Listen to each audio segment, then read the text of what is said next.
Hello and welcome to John and James Live. How are you, James? It's Friday. It's It's Friday. Friday. It is It's Friday. beautiful sunshine, blue skies, Oh, birds are it's beautiful. singing. It's beautiful out there, isn't it? I can't wait to get outside. My skin, I'm Get some so vitamin D, pasty. my man. This white, this You are white looking Irish pasty. skin. You are It looking. just I needs a actually bit sat of. out in it for about 20 minutes and meditated this morning. It Did was you? amazing. I looked outside this morning. That's That's not about good as enough, far mate. as That's it not going got. to do it. That is not going to That's cut as it. far as it come. Need to get Okay, as James. much skin exposure as you can possibly get I'm going to be out there within in the my realms of speedos. decency. You're right. You're right. I And your will get. budgie I will smugglers. get out there. So, James, today we're going to be talking about the. Is there a crisis of meaning, a societal crisis of meaning in society? We put out a post this week on having faith.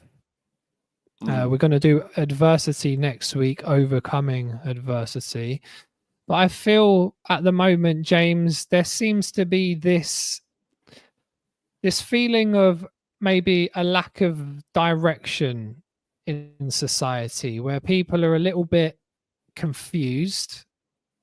There's a lot of change, and there isn't really a vision of the future, is there? It's more about austerity and survival and less about what the future could potentially be. Yeah. And Elon Musk said it. He said, with this advent of AI and technology, what will be the biggest problem is this problem with meaning and people trying to rediscover what that meaning is for them, because your identity is tied up with your work quite a bit, isn't it, James? Yeah, yeah. If I don't know if you feel the same, but if I feel a little bit like we're kind of taking one day at a time, that you're sort of seeing what's going on. It's very short-term thinking of like, well, what's going Mm, to happen tomorrow? Because technology is moving at such a fantastic pace that you don't know yeah. what tomorrow is going to bring. And there's this sort of level maybe of anxiety around that. It's like, well, I kind of know what today looks like, but I'm not entirely sure what tomorrow looks like. But going back Yeah. to your point, I think, yeah, there's massive amounts of identity related to what we do as a job. I mean, if ever you go to a networking thing or anybody asks you, it's invariably like at a party, like, what do you do? What do you do? Yes. Common. Is that a And common in England or is that everywhere? Is that like a mate, I don't Western know. thing? Well, this is our lived experience, isn't it? It's like, we Yeah. kind of make sense of each other and how we're going to interact. And it's like, what do you do for a job? Yeah. And I mean, it's quite nice when somebody just goes, so why are you at the party, or what are you interested in? It's not about your job and how that defines you. And maybe if you say, well, I'm a wealth fund manager, they'll go, oh, and maybe they'll be interested. And if you say Yeah. I'm a personal trainer, they'll go, oh, don't judge me. Or and a Yeah. glass of wine in Yeah. their hand goes, oh, Yeah. I used to be fit, and don't, oh, that cupcake. Or I don't even know how it. if you say you're an I accountant, literally, they just turn around and walk off. but I don't know how that cupcake got in my hand. Somebody must have planted it there. But it's like, Yeah. it's just these things that the definition of like what we do for jobs, and that suddenly then is us nicely kind of pigeonholed into that sort of category of, where you're an accountant, you're a lawyer, you're a this, you're a that, you're a whatever. But actually, we're all human beings. But I guess it's making sense of where these new technologies are going to impact our lives. And I think, some of the posts you've put out, a lot of people have been quite vocal about that it's cheating, it's not truly creation or creativity, that anybody can go in and type something into ChatGPT and it will spit out some generic response, which is absolutely true. But there's also a lot of curation of the prompts that you put in, the It's, you can talk about NFTs and artwork that's been created digitally that has value because an artist has created it, and that value can then be transferred on to, but everything comes back to the artist. Whereas historically, you paint a picture, it's sold, and that's it. You're done. You don't get anything from it. Once it's sold to the buyer, you're done with it. There's nothing that's coming back to you. Whereas these sort of NFTs are there serving the creator, the artists. So, and people can have a view on that and say, well, it looks like a 2-year-old did it, and it's all pixelated and it looks weird and I don't understand it. But there's somebody that's paying money for it because they do see the intrinsic value of it. And we talked about that, didn't we? That meaning, didn't we?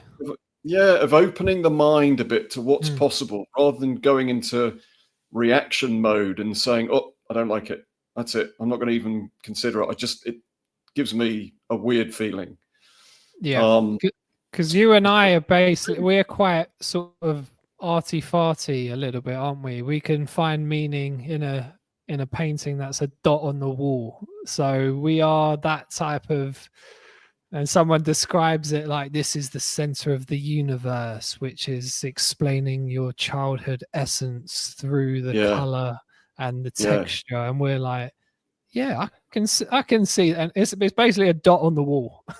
Yeah, and somebody else comes up to it and says, it just looks like a cat's arsehole. And then it's entirely open to interpretation. It's just like, no, that's what it is. Yeah, and we had that with my AI images. Some people are quite, they've got a visceral dislike to AI images, haven't they, sometimes? But when I explained in my post, they just thought it was a random AI that's a quick prompt. But when I went through the idea of why I created that and what each little section meant, then you can see that there's quite a lot of detail and hidden meaning in that image that's gone into that prompt to actually get it. And then you have to prompt it a few times to get it to do what you want to do. Yeah. But maybe the meaning is in the intention and the idea. Do you think, James, on that type of thing? Yeah, I believe it. I believe it. And when you look at art, and can art stand on its own? We're kind of going off subject a little bit, but we'll bring it back. Don't worry. But maybe life's art, isn't it? Life is art. Meaning is art. That type of thing. But can it stand on its own? Can it just exist in its environment and doesn't need an explanation? That it just you look at it and think, well, okay, well, how does that make me feel? But then next to it, if you have the plaque that's kind of telling you exactly what the artist's intention was, it gives you another kind of layer of understanding. But I've always kind of struggled and battled in my head as to whether art has to be able to stand on its own 2 feet and doesn't need the artist to do an explanation as to what his thought process was behind it. Yeah, it should create an emotion in you just by looking at it. But then there's another layer of understanding when you find out what the artist's intention was. So it's interesting. It is interesting. It's interesting. But let's go back to, I think, go back to the work thing in terms of the type of jobs that you do and why meaning's sort of maybe degrading in society. I would say, sorry to cut you off there, James, but that's all right, man. I'm used to it. I was just thinking about old jobs where you had to, a lot of it was manual, like most people used to be farmers. So there's real deep meaning in the survival mechanism of humans in that work, isn't there? Whether you're rearing animals or you're planting crops, the meaning is life and death. Your work has intrinsic meaning to your survival. Now we've got tech, we're sort of, the survival of shelter and food has become, it's kind of secondary. And there we're having to do different types of work to then gain access to the shelter and food, aren't we? And sometimes the middleman jobs can feel like they're maybe lacking in meaning in certain areas, and we've sort Do you of think there's a created this loop. disconnect? Do you think with, I you think know, so, with maybe. farming, for example, it's very much hands-on and you're in it. You know, you've got Yeah, all of the senses activated in that. And you know, again, as you said, survival. It's like, well, if you're creating a piece of code, or, you know, is there this kind of lack of or loss of that tactile, tangible element with that? yeah, I don't know. I've not been in tech, but it's just an interesting concept, isn't it? You think, well, I'm yeah. creating this thing, and then it becomes part of something bigger. It's a small cog in a large wheel, and this machine is there, and you know, you don't have anything really to kind of hold on to necessarily. It's ethereal. It's ethereal. Yeah, the analogy I know seems to always come into my mind is that of slavery. And then I think of the chains around, holding the slaves together, which sort of represents society. But then I think, okay, this is how the business models evolve from this. So then we have to have somebody who makes the chains. So then we have somebody has to dig for the metals to make the chains. Somebody who then has to produce the oil to oil the chains, and then you have a million different versions of chains for different things. And then you have the transport that has to get the chains from one place to another. So then somebody has to make that transport, somebody has to facilitate that job. And then you've got to employ people to watch the chains, protect the chains. And then, as you can see, realistically, if you didn't need the chains in the first place and you freed people, you would get rid of a whole list of services and jobs Yeah, that don't need to exist. And that reminds me of society in so many ways. At a fundamental level, there are so many things that don't need to exist, but when they do, it extrapolates out into these type of meaningless jobs, and then you get so far away from the actual baseline of solving problems that you're completely lost. yeah, And I can just yeah, see in so many areas of life that happens. And then once you reverse it, you just think, and that's probably why people are working longer than they was before. The bricks and mortar of your house is worth 20, 30 times more than it was before. There's all of these issues that technology was meant to be freeing us up, giving us the opportunity to have more leisure time, more creativity, more connection. But in reality, James, it's not. It's really done the opposite, isn't it? well, it's a lot of time saving, and therefore we're kind of loaded up with more stuff to do. Yeah. Because the efficiencies have come in, it's like, well, because now you've got an app for that, you're not spending 3 hours doing that particular thing. So because you can do that now very, very quickly, well, here's something else to do. Yeah. Yeah. No, But I get it. we've talked about this before about the evolution of the brain, that it hasn't kept pace with technology. And we're trying to force this orb in our head to deal with all of this new tech. Can you imagine, it's sort of, you were in a coma for 10 years and you suddenly came out now, and you look around you and go, What the hell's going on here? what the hell is going on? Yeah. Yeah. If you go onto a train now, James, it's everyone is head down, probably including myself, on their phone. It's just pure silence. Everyone's locked into this screen. Most people's screen time, I looked at the stats, it's like 8 hours a day. For children, it was something like a 9 to 10 on that, which is it's a hell of a lot of that's Yeah. a big difference, isn't it, in terms Yeah. of. And it's And not all then social media and scrolling and stuff like that. I mean, people are sending emails and they've emails got, and stuff. they've got to use their phones for work and all that sort of thing. So that all kind Yeah. of fits into that. But it's a lot of screen time. Yeah. But how do we implement sort of like a digital detox? And actually, I mean, bizarrely now, it's weird having had a phone now probably since, I reckon it was probably 2004. I got my first phone, 2004. And now it's got to the state where if I drive away from home and I haven't got it's panic. Yeah, I haven't it's got my your whole phone. life, isn't it?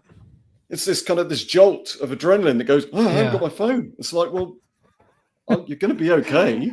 I can't survive. Nothing bad is Yeah. going to immediately happen, but this kind of thing, just this anxiety kind of comes up through, and this jolt of adrenaline. It's like, Jesus, this It's thing. just the I mean, phone, like, yeah. come on, it's just a phone. It's But crazy. it's that if you go out without it, what could happen? And again, it's that sort of thing you're projecting into the future, that there's something bad going to happen, and I don't have my phone with me, and what if I have a heart attack, or I have an accident, I can't phone anybody, and if somebody phones me and it's really important, blah blah blah blah. So, but anyway, I think bringing back to one of the themes is kind of faith in ourselves and our capabilities, and not the reliance on technology. I mean, map reading, for example, was a thing. Now we've got Google Maps. We're talking about the knowledge, that black cab drivers have got and how they developed, and the huge size of the hippocampus as a result of having to memorize all the streets in London. And that's now being taken out. Calculators. It's removed the need. If you can't think of a word or a pop star or an actor or something like that, just Google it. Yeah. So, we're kind of contracting in certain ways and expanding in other ways. And it's going to be interesting to see in sort of 100 years' time, beyond our lifetimes, but in that time frame, what happens to the brain over time, that it'll become developed in certain areas and shriveled in others. That these areas of the brain that are around connection and, being able to perceive another human being as either a threat or they're okay, will that become overdeveloped? Where we're constantly being sort of triggered by these kind of external factors, that we're now in a situation where the brain has adapted sufficiently to switch particular areas off and really fire up other areas to be able to cope. Yeah. But technology is always going to be there. Filters will have to come through now to detect what's fake news, what's ChatGPT, what's been AI generated, that actually didn't happen, that meeting didn't occur between those two politicians. Yeah. There has to be some body that comes in and filters that news so that people know that actually that is reality. And I think the lines of reality are going to be particularly blurred, and we'll have to navigate that. Yeah, I think you're right there, James. And and I think maybe meaning is, and for a lot of history and for a lot of people even nowadays, is a high class problem, because most people are surviving.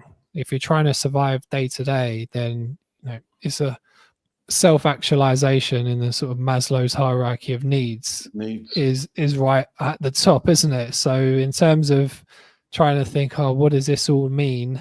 It is a little bit of a high class problem, but people actually do still feel it when they're in the struggle. Like if you're in the office job, you're pushing papers around, you're sending these emails, all your whole life is revolving around quarterly sales targets. Yeah. And you're under pressure, and you've got to pay your mortgage, and the kids are moaning because they want the new PlayStation. And then sometimes you can just sit down and think, what's this? What's going on? Is this progress? Is this the dream? Is this what I wanted? Does it actually feel good? Your body's overweight, you're tired. Mate, but you'll see it in London. You'll have observed it walking around London. And I go to London occasionally. I don't get it out here in the country, but you just go and walk over Westminster Bridge, for example, and you see the people going in one direction off the tube station, train station, going to work in their droves. They have AirPods in, they'll be on their phones. Live, yeah, exactly right. Well, of course they are. That goes without saying. but they're going in that sort of, and it's like this kind of herd of people just going in one direction, Yeah. Dressed in that sort of, corporate attire, and they're going into these boxes of glass, and they're going to sit in those offices, and they're going to do their job, and then they're going to be spat out at the end of the day, and they're then going in the opposite direction to where you saw them in the morning, the same people wearing the same clothes, and they're going in the other direction back to their homes, and then get up the next morning, do exactly the same thing over again. And you But do that's that that for kind of that, 40, 50 years until you yeah, maybe the can have the crowd money to then compliance. They're all moving in retire. sync. They're kind of, this pulsating, Yeah. moving mass of people that are just trying to get to where they're going to work and survive. Yeah. It's fascinating, isn't it? It is the weirdest concept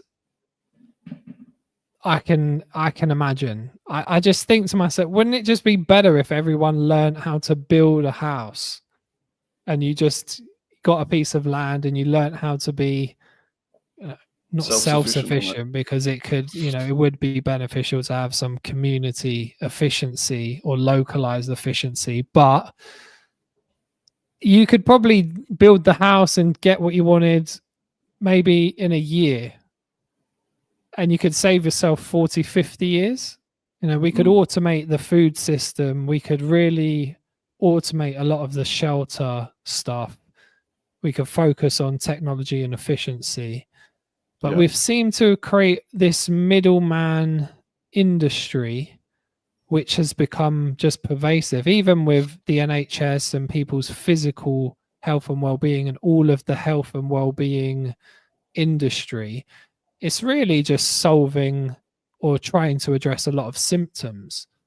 Because if you had the infrastructure and the education and the environment that was conducive to health, then those industries wouldn't even need to exist. The NHS would be dead. There would be hardly anyone in there. That'd be a fantastic. That would be a it wouldn't need to fantastic be, problem but to you have. got to create the environment and the systems to create the type of people that will come out of that. But instead, at the moment, we've seemed to have done the reverse, and then it seems like it's like a game of Monopoly where if you're winning, you've just got your chances of winning again just go up, like you can accumulate astronomically more and accumulate more, don't you? So the gap between you and the winner just becomes more and more and more. And we've been speaking to people all over the world, haven't we, here, James? We spoke to people from Australia, from Canada, from Geneva, Croatia, from the guy from Zurich yesterday, Croatia, and they're all saying the same thing. The inequality in their country is just insane. People are feeling under pressure. The quality of life is potentially going down. So then it's about, how can we overcome that? Well, first of all, we need some systemic change, definitely. But I think a lot of people is overcoming the ego and the identity attached to their work. They've built their whole life's purpose up into be able to serve this, and then it's not feeling valuable in society. Do you think that, James? Yeah, I was going to say, do you think it's a matter of kind of connecting, that if you have a group of people that actually talk to each other about where they're at, that they can get that sense of commonality, that they're all going through a similar kind of thing, and that just allows them to be able to make sense of it and say, well, you're feeling the same way as I am, and have that collective responsibility, but also the empathy for each other to go, well, if you feel that way, then there's other people that feel that way, and I'm not the only one that feels that way. So maybe we can do something together. How can we have a conversation around improving it, that we're not then just in our little isolated silos going, well, I know how I feel inside my head, and you just bounce that thought around. But actually, if you start to share it with other people and they go, yeah, I feel exactly the same way. Yeah. You can then start to, again, we can only impact on ourselves, I think, in that respect. But if you have that commonality with other people, that you can start to go, well, it's not just me then. There is something that we can potentially do. And you talk to other people and they'll go, well, yeah, well, shall we try that? And they'll go, yeah, that sounds like a good idea. Let's do that. Okay, bit of hope. And what's meaningful for you, James? If we're talking about this whole meaning, maybe we should have started that from the beginning. But what is meaning for you? What is meaningful? Well, how do you view the word meaning and the definition of it? So I think it stems from how I feel about myself, first and foremost, how I feel in my skin, because I need to feel okay and together in order to be what I need to be for the people that I love.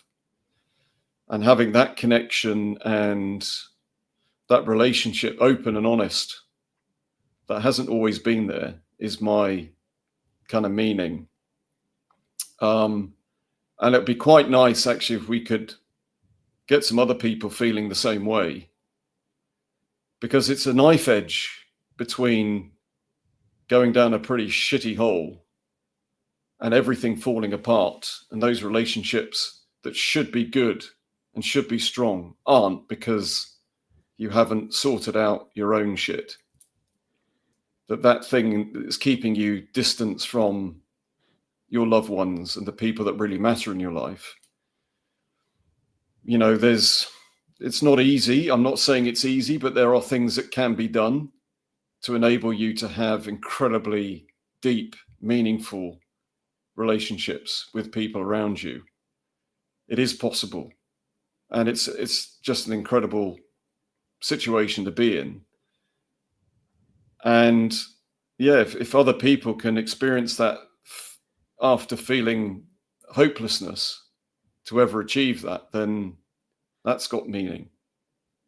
So you think meaning, it really is down to, for you, your perspective, where you would say it's about the relationship with yourself and then the relationship with the people around you. It's similar to the sort of deathbed regrets, isn't it? There's a book about that where they say, they ask people on their deathbed, what their biggest regrets are, and they say they wasn't true to their self. They wish they would have spent less time working. They wish they would have spent more time with their family. Yeah. They wish they would have kept in contact with old friends. So a lot of that is about being true to yourself, is more about the relationship with yourself to overcome that fear and have courage to make big decisions. And then it's about how you interact with other people. Is that how you see it, James? The meaning maybe is something, an internal thing, and then the external connection to the world? Yeah, I think it's got to be internal. I think that's the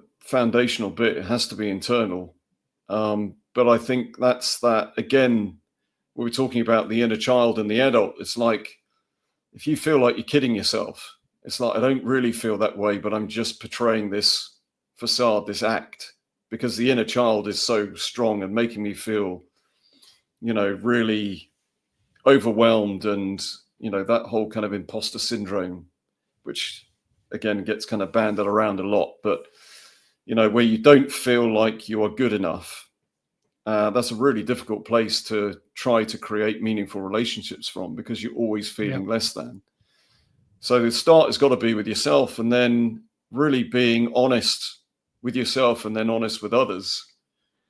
And if stuff doesn't feel right, is to say that it isn't right. And relationships that you have that you come away feeling like it was toxic, like you feel less than, and it made you feel undervalued, that you can actually say, you know what, that didn't make me feel good. And it's okay to say that. And this is my lived experience. And for years and years and years of keeping that in, it just festers and erodes your sense of self. Yeah. So, getting over that is hugely important. And then the relief and the amount of energy that it takes to then have a relationship with that person is just minuscule. It feels so good. You get into kind of flow state that you just relaxed with that other person. Yeah. It's difficult to explain, but until you've experienced it, it's quite difficult to explain. We've got a question here from. Can you see the questions, James? Bring them up and I will read them out. So Mick Webb. Hi, Mick. Hello, there is Mick. a How are you, sir? foundation that all relationship must be based on, and that is integrity. It matters not whether that is a relationship with those close to us or those with a more formal relationship. Integrity, trust, and truth are key. I'm going to have to move my camera. Sorry about this, chat. Yeah. Ingredients. If we truly know who we are, we must be content that some relationships work and others do not. Good point. Good point, Mick. I think what it's coming down for me is in terms of the relationship or this game of life in terms of meaning is I see it more like an earth school. So it seems to be that we're all experiencing some type of challenge. You know, we have momentary joy, happiness, however you want to define that, but we seem to all be experiencing challenge and some type of personal development or growth. We're all on this type of growth journey. If we don't learn the lessons, you see it with a lot of people. I've seen it with myself. They seem to just repeat. So you might get in the same relationship with like 3 different people until you actually evolve out of that lesson. Sometimes people get real brutal lessons where they have, you know, a child pass away or a partner commit suicide or something like that. That kind of blows my mind in terms of those type of lessons, but it's always a learning experience. The meaning is the process of learning potentially, because we seem to be evolving, and even the painful challenges are normally the catalyst for some of the biggest developments, are they? I know, like in 2008, some of the biggest companies that started then in the economic downturn were the biggest companies today, like the Amazons, the Facebooks, the YouTubes. All of those were built in really uncertain times. So is challenge the meaning? Is the process of challenge the meaning? Because we seem to be moving away from religion a little bit, even though 84% of people still are meant to hold some type of religious standing. You know, I was baptized Catholic, but I'm not religious, so I don't know if I would fall into that category. But it seems less people are going to community religious gatherings, James, and because of the what they say, the enlightenment stage of people learning more about science, that sort of compromised that area a little bit more. But we talked about it before, didn't we, James, where there's a lot of positive that can come from the essence of religion, the guidelines, but maybe not some of the other stuff. But how do you see that in terms of meaning, James, between the religious thing of there being something bigger, the spiritual side, and the actual science of understanding the mechanics of how things work? Yeah, mate, loaded question. Loaded question. Jesus, that was a big question. Oh, mate, just break that one down. Well, I mean, again, all I can say is like how I feel about religion, that, you know, the principles and the theory is sound, is good. I think the underlying stuff is being good to other people. Do unto others as you wish to have done to you. Love thy neighbor. There's lots of decent stuff in there, but, you know, a lot of it has been misinterpreted and used for not so great stuff. And I think there's, again, the interpretation behind not sticking to the letter of the book, whichever book is your book of choice, that there's this level of common sense that should prevail, common decency, humanity that should prevail, acceptance, awareness, all, you know, sexual orientations, whatever. If it's kind of written in that book and it says that that is not right, it needs to be questioned. I agree. So I mean, from my perspective, again, I kind of have a level of spirituality. There's certain things that I can't explain. There's things that have happened in my life, and at times I put on your post, I said that in times of high kind of like fear for loved ones and stress, and maybe they were in danger, maybe they weren't very well, and or having an operation or something like that. Yes, I would offer up a prayer, and it's just a way in which you can kind of handle those emotions. I think this kind of like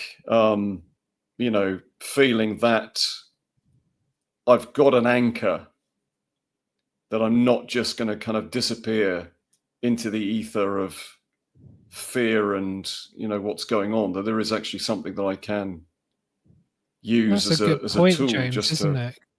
That meaning of a lot of people, that religion, what religion brings is that feeling that this is not it. There is a meaning behind this experience. So we've got a question here, James. Do you want to read this out on this one? Yeah, let me just move my camera again. So, Mr. Reed, Ben Reed. Great point, James. Thank you very much, Ben. It's socially, or is society actually wired for disconnection? Interesting. Argument is through the structured schooling system, we're actually taught to abandon ourselves at a young age, to do something we don't want to do to receive. With this in mind, as we become an adult and enter the workspace, it's very hard for most to truly connect with others. Sorry, if we're living in a chronic disconnected state. So yeah, I mean, it's how we it's new, isn't it? The actual education system, James. The whole concept of the education system isn't very old. We're talking about an industrial revolution system where it was built to get people to work in factories. So it hasn't changed that much in 150, 200 years. And you are removing people from their family, putting them into this environment that potentially isn't really natural, and compared to the existence of modern humans, this is a millisecond in terms of schooling. And like for yourself, you went to boarding school at like 6 years old, didn't you, to go away, which it must have been horrific. You must have had to shut down a lot of yourself at 6 years old to survive at that point. Yeah, and it's survival mode, and it's like, well, how do I deal with this situation right now? And I've got to, the switch goes off. And emotionally, I mean, it's pretty traumatic to begin with, but as it continues, it's like, well, this isn't going to change. So what do I have to do to survive? So I mean, that carries on into the workplace, where people have disconnected themselves during that phase of childhood at school. And then they've gone into the work environment and done that. I understand. People can shut down emotionally as a result. Again, it's that coping mechanism that you just shut down emotionally. It's like, I'm just going to go into self-protection, and it just shuts down. I think there's some more comments there, mate. I believe. So we have Mick again. Can you see this, James? I can see that. So sorry about this, chaps, with the camera. There's a foundation that all relationship must be based on, and that is integrity. I think we've read this one out, mate. It matters not whether relationship with those close to us. Great points, James. I think it was just Ben on this one. So Ben Reed, the disconnects lose the freedom of thoughts necessary to change. Yes. Mick on that one. So that was from Mick. Yeah, that's pretty much it on the comments there. But no, I agree. The whole schooling system definitely maybe facilitates this feeling of what is meaning. It doesn't, for me, really question what the meaning of what you're doing, the meaning of work, the meaning of life. This is something that's not really taught in school. Really, schools are built to get your GCSEs. These teachers are under a massive amount of pressure to meet, government statistics and their own personal school statistics to show that they're a high level school and they don't get it's Ofsted. When they have Ofsted, it's like it's a complete meltdown, isn't it? It's super stressful for them. Yeah. And really everything's geared to getting these kids to memorize whatever this information is. It's not about the learning, it's about the passing the test. That pretty much what it is, or your life's pretty much over if you don't do it. So meaning is not really, the meaning is you got to get a job and you need to get onto the next ladder of education to be able to get a job. There isn't really another level or a few levels up of what we're doing as humanity or a society. And maybe that needs to come into place, because with technology now in education and the AI stuff, then that's the education system is ripe for being completely revolutionized. Do you think, James? Yeah. No, I agree, mate. I agree. I Because we couldn't don't need agree to more. memorize it, do you? If you can just have, once you maybe No. Elon Musk puts the chip into your brain, then you're going to Yeah. have instant access to every single bit of knowledge there is. You can speak Well, in English and it'll come out in Chinese. You don't yeah. really need to learn anything, do you? Well, even facial recognition, that you can have some sort of implant that you look at somebody and it will immediately analyze their face and tell you who it is, so you don't have to remember. And Yeah. it's again how we make sense of. It'll probably then tell us what emotional state they're in, whether we need to be afraid, whether we need to prepare to fight or flight. So yeah, it's highly It nuanced, changes doesn't it? so much, does it? You won't need to really learn a language. You don't really need to know anything. No. When this thing is much more intelligent than you are, what do you do? And is that okay? To be honest, I'm okay with it. I'm quite excited to see what this AI can do. For me, meaning is a lot about definitely survival first, the relationships you have with yourself, the relationships with others. But for me, on another level, it's creativity and exploration. I want to go into the universe and figure out, we need to ask bigger questions like, what the hell is out there? What are we doing? What is this thing? Let's figure out the mathematics, the understanding. Is this a simulation?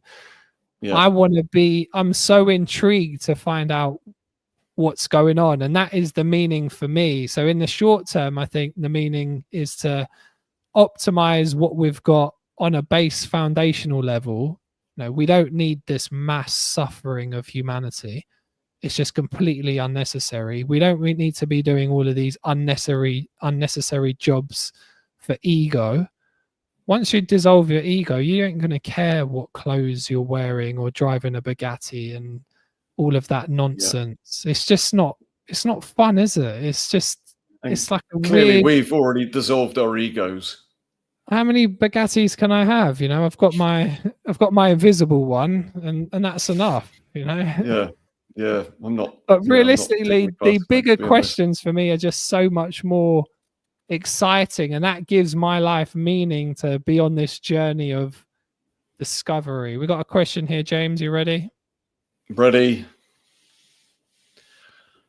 Princess. Okay. Hello, Princess. Hope you're well. Princess Khadija Windsor, embracing and comfortable growth, a journey of self-advocacy. As a single parent navigating neurodiversity, health issues and disability, I've encountered numerous challenges. However, the most significant hurdle has been learning to stand up for myself and advocate for my needs. I totally agree. Yeah. So for the first time, I'm experiencing Experiencing discomfort of asserting my voice, critical thinking, and higher integrity. This journey is not about only self-discovery, but also about healing and growth. So as I work towards, is there more? There could be somewhere along the line. You're There able isn't to- on that one, but it's probably still writing on that one. But what do you think about that, Okay. Princess? I'd be interested to understand as well what you feel is the meaning. Is it the meaning of your growth? Is it the meaning of your self-development? Is that where the meaning's coming from in your life? Is it the relationship with So yourself and then your children? Mixed said yeah, on here, James. We've got one thing we can guarantee with AI is our species is very good at corrupting that which could serve the good. Social media is the perfect example of this. I think you're right, Mick. At this stage in our evolution, I think I sent the Hawkins level of consciousness to Mick, and it says a lot of us are vibrating at this lower level, maybe shame, guilt, apathy, grief, fear.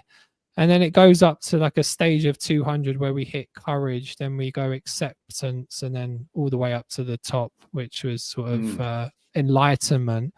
But if everybody, the most of society is under the 200 in those lower levels of, desire and fear, then it's just another tool, isn't it? In terms of AI, it could be anything. It's the person who's actually using it or, teaching it. But like what Mick's saying, will this AI have a mind of its own? Some of these guys think it's gonna. How will it gain values? Isn't it? Yeah, it's a question of how will sentience. it rationalize values, James, when it comes to this intelligence? Because we have got like a value structure, haven't we? As humans, there is, maybe good and bad is still subjective, but we have sort of got this moral value structure. If AI completely takes over, who's guiding that moral value ethical structure of the AI? Or is it there's stuff that we don't know above the AI, like the God, whatever, that the thing that gives us that type of ethical moral structure? Is that going to apply to AI? Well, it's got to be policed, doesn't it? There has to be safeguards put in place. It's just trying to think of the name of the guy. His name eludes me, but it's fairly recently was interviewed around, how AI is policed and made sure that, it doesn't become used for bad. It was the guy who invented it, wasn't it? I think it was the old guy from England. Yeah, no, there was anyway. So yeah, I just think there has to be safeguards in place that, isn't used for nefarious purposes. But just going back to Princess's comment, I don't think we kind of did that one justice, that there's definitely a, finding our voice, that kind of journey of discovery of having the ability to advocate for ourselves is hugely important. And I kind of alluded to that earlier. It's that thing where you are going through life quite small and you are abdicating decisions for yourself to other people. And once you find your own voice and you kind of come into your own, it's hugely liberating. And there's things that you won't accept anymore that you used to accept. It's just like, oh, well, they're probably right, but actually they're not right. And I do have an opinion and I can state that. So it's hugely, hugely empowering. So Princess, good on you. Good on you. Good one. Ben's got a question here. When it comes to meaning, for me, a great question to ourselves is, if I had unlimited money, would I do this job? In my personal experience, this can be a hard question to ask and respond truthfully to. But on the other side of that answer is more clarity and a potential path to something new and better, if the answer is no. So, yeah, Ben's right. It goes back to a lot of that secondary jobs, isn't it? When it's removed from tangible meaning, really, in terms of our Maslow hierarchy of needs, the shelter, the food, the energy, moving up to self-actualization. But Ben that is a good. Sometimes it's a litmus test. Yeah, isn't it? To ask that question. Is it a high class problem to have that? Because some people are maybe just doing things to survive. Sometimes the thing that has survived makes the most income in this economy may not be the thing that they would actually like to do or would do in an ideal world. But now with the internet, there is probably more of an ability to do something you enjoy and make a living from it.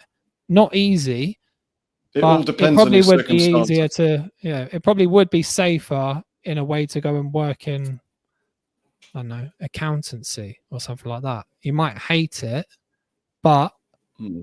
the money's, well, even saying that, I reckon that'll be gone by AI. Do you know what I mean? I reckon AI that could be easily automated. I was going to say insurance, then I thought, okay, car insurance will be gone when Automated. automated cars Well, come when along. So autonomous vehicles that they're just driving around and not bumping into each other. exactly, how do you do the car insurance then, James? When it's does that Well, industry just it's like just disappear? We're not. yeah, blame it on the blame it on the software. Yeah, you think it would just be a sensor thing. It's going to be impossible to crash. And you may not own your car. Like we've got the Zip cars in London where, I've got an app. I can just get in it, drive it, free Yeah, petrol, and I just pay yeah, by the hour, leave it somewhere. This is unbelievable. Great I know. car. I don't have to pay the maintenance on the thing. It's just I just brilliant. love that concept and Yeah. of Why doing would it you because own I your own don't need car the when you car. can have it delivered to you and you just drive it to where you need to go and Yeah. then just leave it? And that's another thing. We could optimize transport, couldn't we? And I Yeah. think it seems with humans, the meaning is this evolution of just trying to improve things and get better. But we go through sticky phases, probably because of a lot of fear and scarcity, where the old is trying to hold on because Mm, of the fear and the accumulation of potential, assets that they've got. That progress is counterintuitive to actually accumulating for the people that have got something. Like we said with housing before, if you had an abundance of housing available, which would be amazing for everybody, in the short term, you're going to feel, oh my God, my house value is going down because there's so much choice now. I don't have to worry about housing. I need money. I need to have this stored amount of value. So it's getting over the scarcity mindset into some type of abundance. And that takes time. Time, not mm. as in like 1 year. It could take generations. It could take massive amount of pain. It could take a societal collapse. Personally, I think it's going to take a societal collapse because I think sometimes the pain is so deep that it needs a breaking Something point. dramatic to be able to do it, because it won't happen on its own accord, because people will just continue doing their routine. And until that's broken in some way, or they have their own existential crisis, Yeah, as a society, it'll just keep going, won't it? But it will incremental just, changes, it's interesting when you look over the sort of decades of things that we do now that we took for granted, that will change, will become obsolete. And, those sort of things that you used to do that you don't do anymore, you've kind of forgotten about because it isn't sort of hardwired into your yeah, behavioral patterns. And you go, oh God, yeah, I used to do that, didn't I? yeah. Or, when I, like, for example, when I got my first car, I used to have you probably wouldn't remember me, but cars had a choke and you had I do to remember pull the the choke. choke. I had a Do you Renault remember the 5. choke? A Renault 5. You remember those? Mate, And a so, Capri. you We had know, a Capri back then. You remember those? dude. So mine was a Mark II Ford Escort, and you had to, and also the solenoid was buggered, so I had to get a dumbbell handle that I had in the back of the car and whack the solenoid just to get it started in the morning. And I fitted a head gasket on it. I took the tappets out and fitted. Anyway, but it's just things like that. It's like you get in a car, you push a button now, and off you go. Yeah. So it's that is progress. That is progress. So you can't deny it. It's happening, but it's just like what it's going to look like in 5 years' time. Yeah. Maybe the whole idea Anywho, of having a job will be, people in the future will say, jobs? What the hell is, you had to work to what? Earn this thing called money to have access to what, a yeah, shelter and some food. They'll probably look at it yeah. and think, this. Doesn't everybody get the same now? Yeah, Isn't isn't, like, why would did you you have spend to? all of your time doing that for? That doesn't make very much sense, does it? It's, you can see it, can't you? From now, you can project yourself into the future and you know that future humans are going to say what we're doing now is very, very primitive. But we're in this bubble now, aren't we, James, where people you can't see it when you're in it. And sometimes I have these conversations with people. It's rare that happens, that people come over for dinner and I ask them these questions. Why is that? Why is it rare that they come over for dinner? But when you ask them, it's like it's like aliens have just landed. It's like, no, you've just never thought about it, have you? You've been on this path for so long that you've never actually... Are we outside of the Matrix, do you think? Do you think everybody else is inside and just you and I are on the outside going? Yeah, maybe we just got too much time. Yeah. That's what happens. That stuff coming down the screens like with like that going. But you can get lost in the doing, hey? People can get lost in the doing, and somebody's got to get their head up and steer the ship. Somebody's got to build the ship. Somebody's got to navigate it. So I think get yourself a hat, mate. If you get yourself a hat with a little captain badge on it. Yeah, a little tin hat. Go for it. I think on that one. But that's meaning. Anything that you'd like to add to that, James, on the meaning side? No. Yeah, we're all figuring it out. I'm all out of meaning. Subjective. I'm all out of meaning. I'm spent on the meaning. All out of meaning. But it's changing. I feel, James, there's a crisis of meaning in society. I don't know what's going to replace religion. I think we do need some type of community focal point, whether that's part of self-development or it's more educational hubs. Maybe sport is something that's replaced that for a lot of people. That's the gathering point, isn't it? But yeah, we haven't even with sport, sport, you're still, I thought about it yesterday, sport, you're still like even if you go to a game, you're more of an individual in a crowd.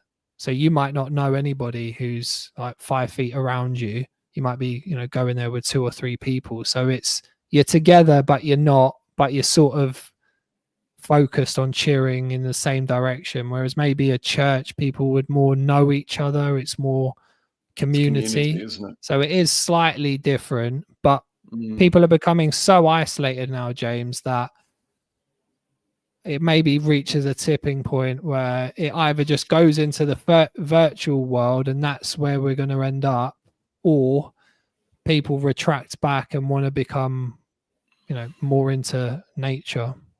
Well, to highlight the point, mate, you and I have never met in person.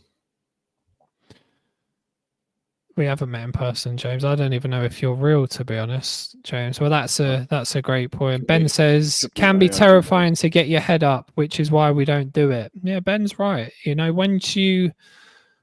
Once you stop, if your head's down cycling and you're pushing hard to survive, or you're running away from something, to get your head up and have a look around and face truth, sometimes facing truth is just a terrifying experience, isn't it?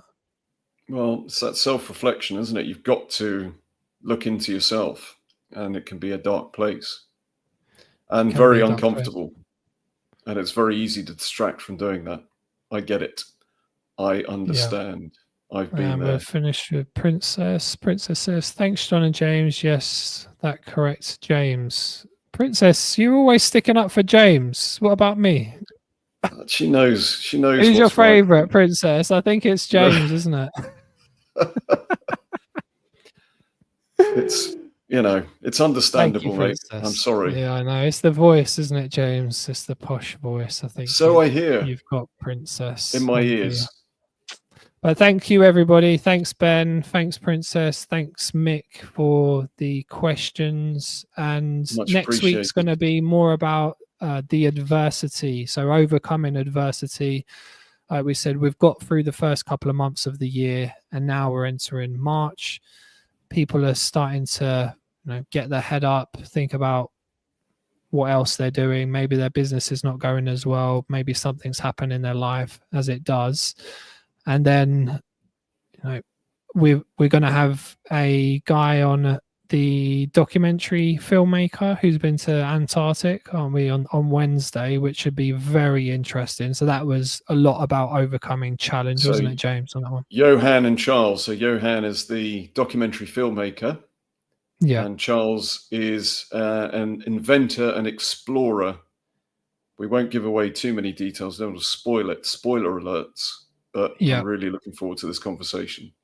Yeah. Then we've got Caroline and Emma for Thursday, which again is going to be a very deep conversation. So we'll leave that one and put the details out on that one. 2 more questions on here. For me, life should be a balance of audits and action, in my opinion. Example, audit, action, audit, action. I've observed people commonly get stuck on one or the other, and that can create a lot of suffering. Yeah, that's a good point. You've got to sort of experiment, test, see where you are. And I think that's what Ben's saying, isn't it? A lot of life is a bit of an experiment. You try things, you move in a direction, you try and tap into your intuition potentially. You learn and then you grow. Princess said, "Thank you, John is the best. James is okay." Yeah, read between the lines. Is that what you said? Oh no, thank you, John. You are both awesome, but John's slightly better. I think that's what Princess was getting. We'll talk after the show. She doesn't really mean that. It's just placating you. Shall we wish? Shall we wish Ben? Guys. Shall we wish Ben happy birthday? Yeah, Ben, happy birthday, sir. Have a good one. James is, what are you? 68 tomorrow. James is 68. 68 tomorrow. I know. It's amazing, isn't it? Isn't that astonishing? It's amazing what AI can do. 68 years young. It's the filter on here, I tell you. I've whacked it up today. Filters do a world of good, don't they? Take care, everyone. Have a safe weekend, and we will return on Monday. We've got a pre-recorded one on Monday, so even if you do ask questions, then I will be in the comments section, but I can't answer them during the live because it's obviously been pre-recorded. So definitely join in, watch it. It's actually a really good one because we've recorded it already. It's a good one, isn't it, James? To be honest, so we are one of our best. I was really good. Clearly, we're biased. Yeah, thanks. You were okay. You did all right, James. Exceptional. Yeah, and we're wearing the same clothes. so definitely watch Monday. And I'm doing the exercise on my own on Monday morning, aren't I? James is away with your wife having a little happy weekend. You're just gonna have to make out I'm talking to you. That'd be fine. Make it up. They're fine. That's standard, mate. Anyway, isn't it? Make it don't listen. You don't listen to me. Lots of things coming in March, so everyone have a good weekend. Take care of yourselves. Love to all, and I'll see you on the other side. Take care. Ben says, "Appreciated, gents. Great show again. Thanks, Ben. Happy birthday, Bless you, Ben. Happy birthday, mate. See you later, guys. Bye-bye. Bye.